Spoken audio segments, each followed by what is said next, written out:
Jeremias. Ang matinding tagtuyot sa Huda.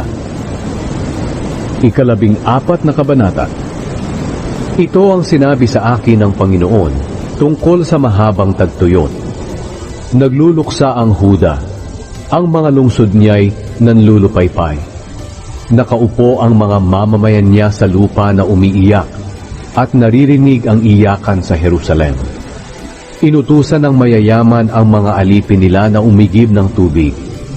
Pumunta sila sa mga balon, pero walang tubig doon. Kaya bumalik silang walang laman ang mga lalagyan at nagtakip ng mga ulo dahil sa matinding hiya. Nabitak ang lupa dahil walang ulan. At dahil sa hinagpis, tinakpan ng mga magbubukid ang mga ulo nila. Kahit ang usa ay iniwanan ang anak niya, nakasisilang pa lang dahil wala ng sariwang damo. Ang mga asnong gubat ay tumatayo sa mga burol at humihingal na parang asong gubat.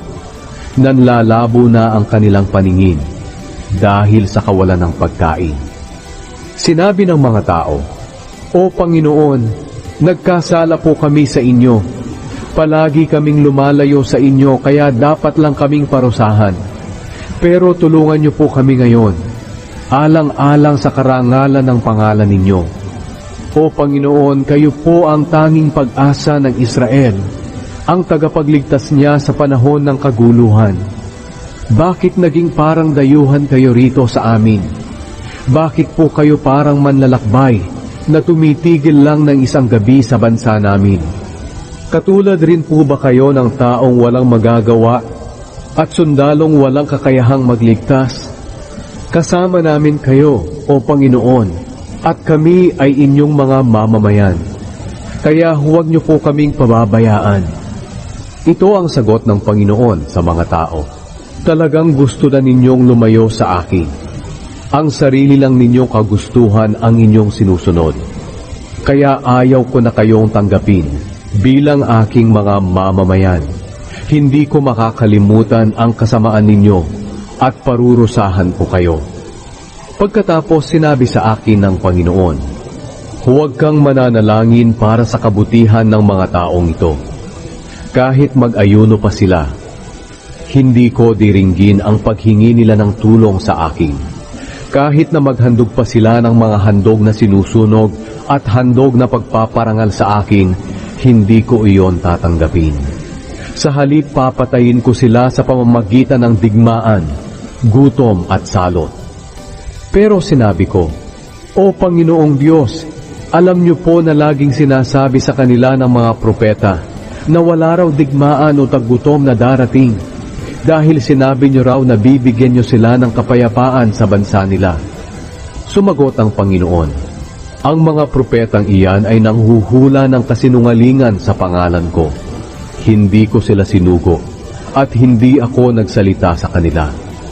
Hindi galing sa akin ang mga pangitaing sinasabi nila sa inyo. Walang kabuluhan at mga katahang isip lang ang mga inihuhula nila. Kaya ako ang Panginoon ay nagsasabing, parurusahan ko ang mga sinungaling na propetang iyan. Nagsasalita sila sa pangalan ko kahit na hindi ko sila sinugo. Sinasabi nilang walang darating na digmaan o tagutom sa bansang ito. Pero sa digmaan at tagutom sila mapapahamak. At tungkol naman sa mga taong naniniwala sa sinabi nila, ang mga bangkay nila'y itatapon sa mga lansangan ng Jerusalem. Mamamatay sila sa digmaan at tagutom. Walang maglilibing sa kanila, sa mga asawa nila at sa mga anak nila. Papatawan ko sila ng parusang nararapat sa kanila. Jeremias, sabihin mo ito sa mga tao. Araw-gabi walang tigil ang pag-iyak ko dahil malubha ang sugat ng mga mamamayan ko na aking itinuturing na birheng anak at totoong nasasaktan ako. Kung pupunta ako sa mga bukid at lungsod, nakikita ko ang mga bangkay ng mga namatay sa digmaan at taggutom. Ang mga propeta at pari ay patuloy sa gawain nila, pero hindi nila alam kung ano ang ginagawa nila. Lumapit ang mga tao sa Panginoon. O Panginoon, talaga bang itinakwil niyo na ang Huda? Talaga bang galit po kayo sa Jerusalem?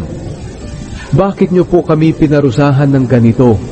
At parang wala na kaming pag-asang gumaling. Umasa po kaming bibigyan niyo kami ng kapayapaan, pero hindi naman ito dumating. Umasa po kaming mapapabuti ang kalagayan namin, pero takot ang dumating sa amin. O Panginoon, kinikilala namin ang kasamaan namin, pati ang kasalanan ng mga ninuno namin. Nagkasala po kami sa inyo. Huwag niyo po kaming itakwil, alang-alang sa karangalan ng pangalan ninyo. Huwag niyo pong ilagay sa kahihiyan ang marangal niyong trono. Alalahanin niyo po ang kasunduan niyo sa amin. Naway huwag niyo itong sirain. Wala ni isang walang kwentang mga Diyos-Diyosa ng mga bansa ang makapagpapaulan o makapagpapaambon. Kahit ang langit mismo ay hindi makapagpapaulan. Kayo lang, Panginoon na aming Diyos, ang tanging makakagawa nito. Kaya sa inyo po kami nagtitiwala.